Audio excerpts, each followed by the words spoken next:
Good, good morning, our dear learners. I'm happy. We're going to talk about something else today. I'm teacher Hardijjah, those who have forgotten. So last time we were looking at water. We looked at sources of water, and we said they are grouped into two, that is artificial sources and natural sources. We looked at example, and we said the main natural source of water is rain. Why are we saying rain? Because it refills water bodies. And remember I told you, a tap is not a source of water, it is just a passage. It is either connected to a pipe or it can be connected to something else, so it is just a passage of water. So I left an activity where I said, may I give the main natural source of water? The answer was rain. Another number was, why do we boil water? Because we looked at two ways water can be made safe for drinking. We said we have boiling water and treating using chemicals. So the question was, why do we boil water?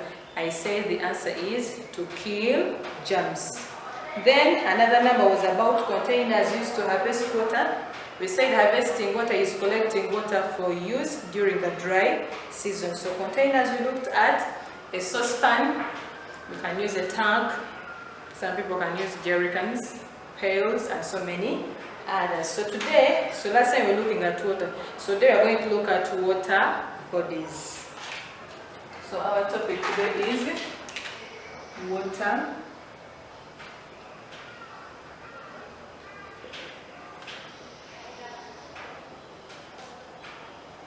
So whenever they talk about water bodies, just know a place having too much water. So we are going to look at examples of water bodies. So our first part, we look at examples.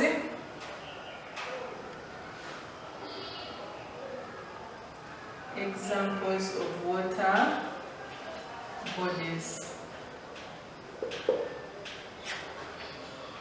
I'll mention some, but if you have any others, you can add on our list. Number one, we have lakes. We can talk about rivers. We have these bigger water bodies. We can talk about the oceans. You have also another bigger water body. We have the seas. So you can also have the ponds. I can also have the streams. And so many others. So these are the major ones. Water bodies. We all know lakes, rivers, oceans, seas, ponds, and streams. Now let us look at, yes, we have examples of water bodies. Now let us look at uses of these water bodies. We have uses.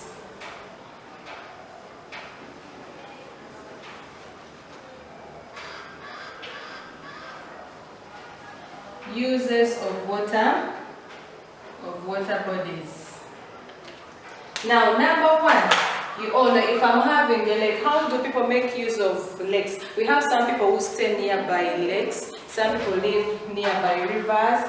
So, how are these water bodies useful to people? Number one, you all know that we get fish from either a lake or a river or a pond. So these water bodies can be used as fishing grounds. So number one, they are used as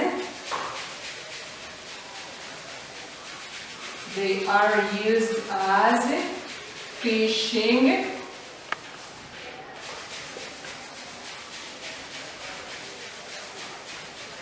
So they are used as fishing grounds, meaning that they collect fish from. So here I'm having a simple diagram. Besides this side, so this side you're seeing a lake. And here you're seeing people having fish. So they collected the fish from the lake. So the lake can be used as a fishing ground, meaning that we get fish from these water bodies. So you see people just happy having their fish, which they have collected from the lake. So these water bodies can be used as fishing grounds. So number two, these water bodies, They are used as sports grounds.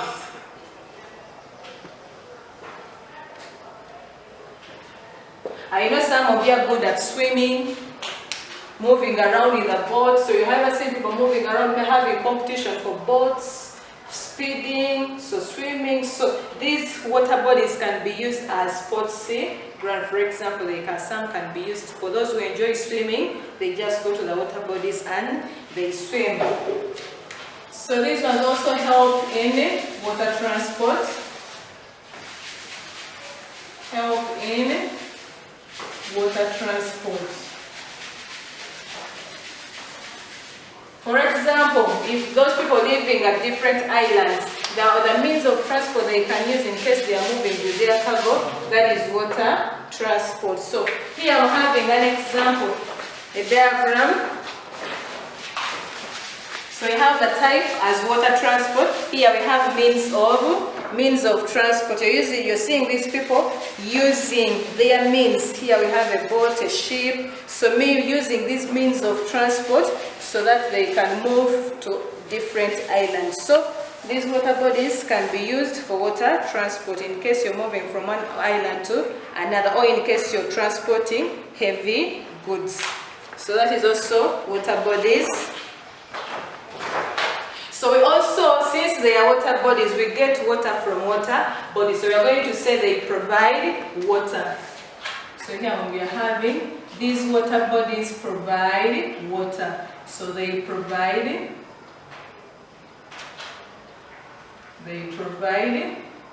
water. And this water, last time we said it can be used for bathing. You can use it when you're cooking food, maybe when you're washing. So you get the water from a water body. So they are sources of water. So we also have, so these water bodies can also be homes of some animals.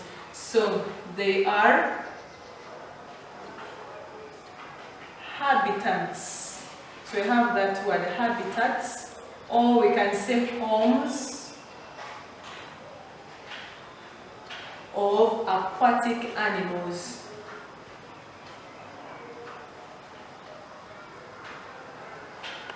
So homes of aquatic animals. So these animals can be, for example, we have the fish, e.g. the fish uses these water bodies as their homes. We have the fish. We can talk about the crocodiles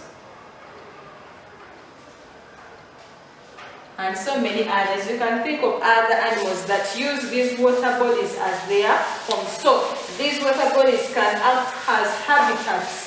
Another meaning for habitats is they can act as homes for some animals. Those animals that live in water, we call them aquatic animals.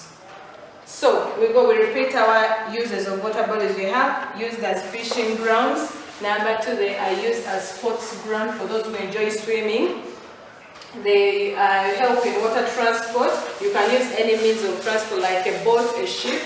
So you move on water. They provide water. They are habitats for aquatic animals. So we move to dangers of water bodies.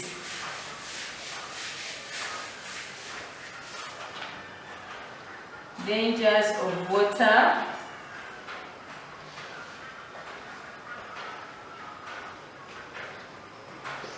Dangers of water bodies. 1, in case there is too much rainfall, these water bodies flood. So the first danger, they flood. They flood during heavy rain. They flood during heavy rain. So here I'm having an example of a house that was flooded. Now, for example, we had stories of Lake Victoria, whereby when we had heavy rains, the people living around the shores of Lake Victoria, almost their houses were covered with rain. So here I'm having an example. Before it is flooded, the house is looking like that. So, in case there are heavy rains, we have floods. a problem of flood. So before we have, so in case of too much rain, you see the whole house is just floating in water. So these water bodies flood in case of heavy rains. So that is one of the disadvantages. So you are going to see number 2, it keeps dangerous animals. They keep dangerous animals.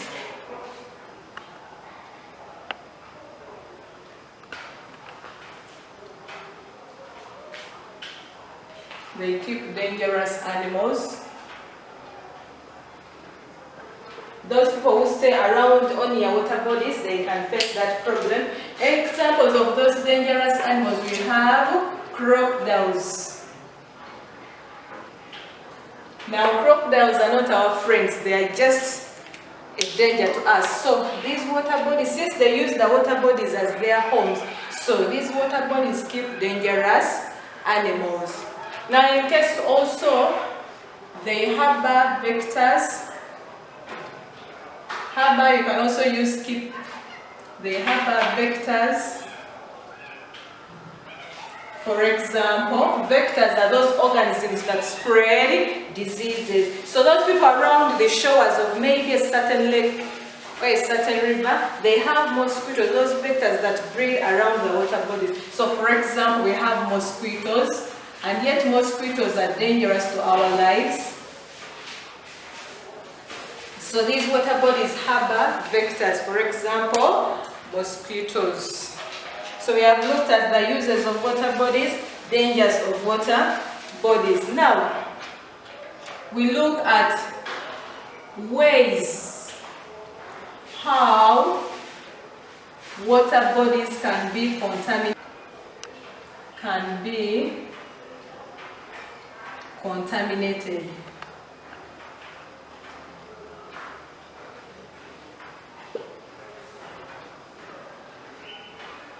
How can this water in water bodies be contaminated? How can you make it that? How is it made that? Remember, naturally it is having clean water, but after some time, in case you don't maintain it properly, the water becomes contaminated. Number 1, if I just fail to get a rubbish pit and I just collect all the rubbish, then I just pour in the water bodies, so the water will get contaminated. Number 1, pouring rubbish. Pouring rubbish in water bodies.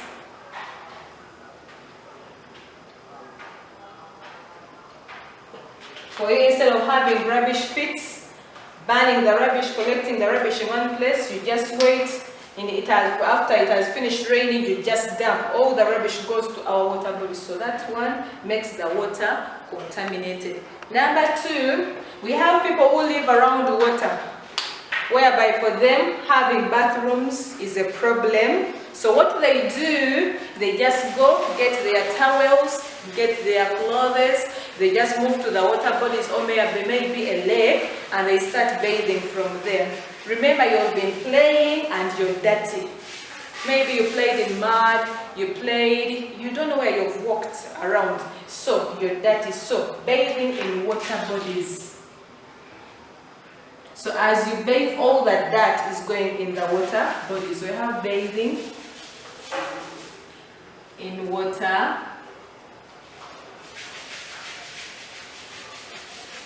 Bathing in water bodies makes the water contaminated. So you have those swimming, those who enjoy playing around with water.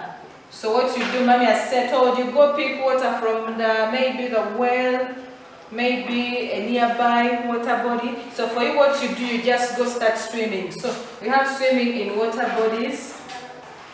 After you playing in the mud, you go in the water bodies, you start swimming. So the water will become dirty and contaminated. You have swimming in water bodies. Now those, some people are too stubborn. They fail to have toilets. They think since they're just nearby water bodies, what they do, they urinate, they defecate in house. So urinating in the water bodies, defecating in the water body makes the water bodies or the water contaminated. So next is urinating. in the water bodies.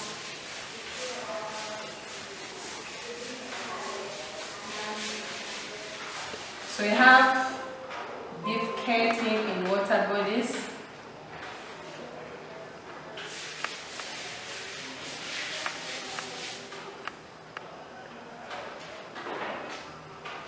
Defecating in water bodies.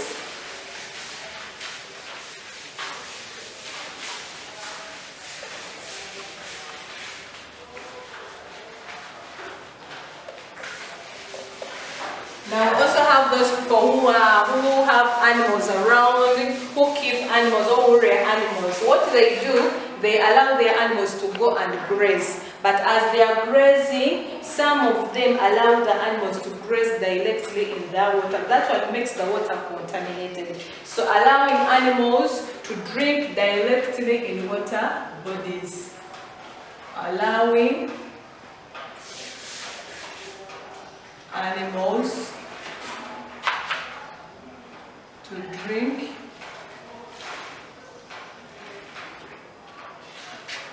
directly from the water bodies.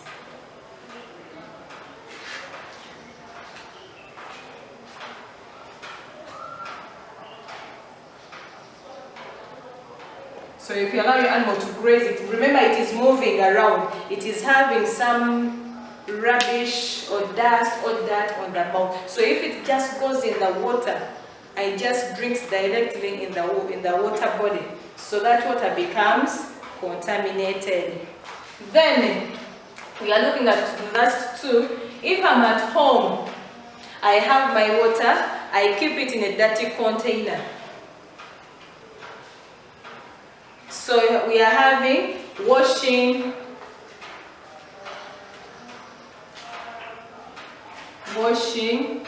clothes, cars, in water bodies, in water bodies. This one is usually done by those people who stay around water bodies. So I was saying, if it is, how can water be contaminated? And yet they have not put water bodies. What you can say, if I get water, I put it in a dirty container. For example, I fetched water from a water body, it was clean. Then I come home, I put it in a dirty container, it becomes contaminated. Even maybe if I wash hands in maybe the container of having water, the water also becomes contaminated. So that is at home. But here we have water bodies, pouring rubbish, bathing in water bodies, swimming in water bodies, urinating and defecating in water bodies, having your animals directly drinking from the water bodies, then washing clothes, washing cars, you can even wash your shoes from water. All that will go in the water bodies. So lastly, we are going to look at ways of maintaining water bodies. Ways of maintaining water bodies.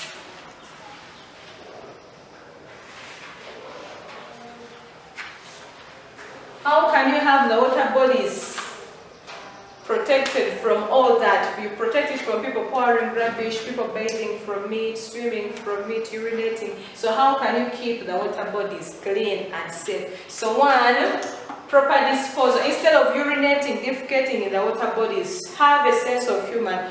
You dispose your feces, urine in the right place. So number one, proper disposal.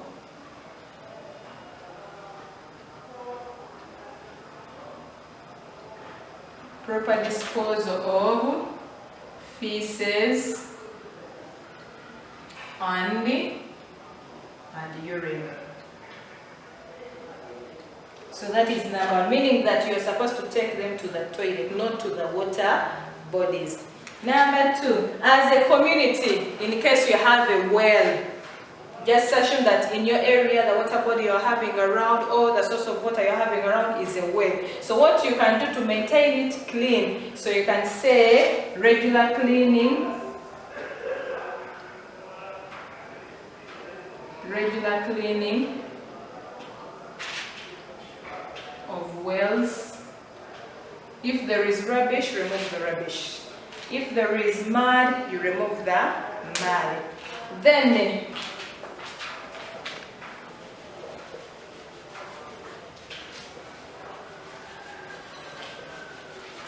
so if it is still, you have people around, so you don't want people to swim in that, maybe you have a well or any other water body, you can fence it.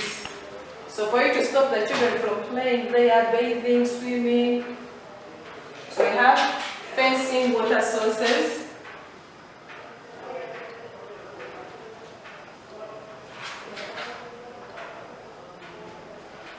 Fencing water. Even this fencing, besides having the water safe or clean, it also prevents the young children from drowning. As they are playing, you know you can easily drown in the water. So if you fence, you're stopping them from pouring rubbish, you're stopping them from swimming in the water sources, you're stopping them from urinating, and you're trying to stop the children from drowning in the water. So lastly, in case you have a well around and you have children around who are always playful, so what you can do, covering open wells,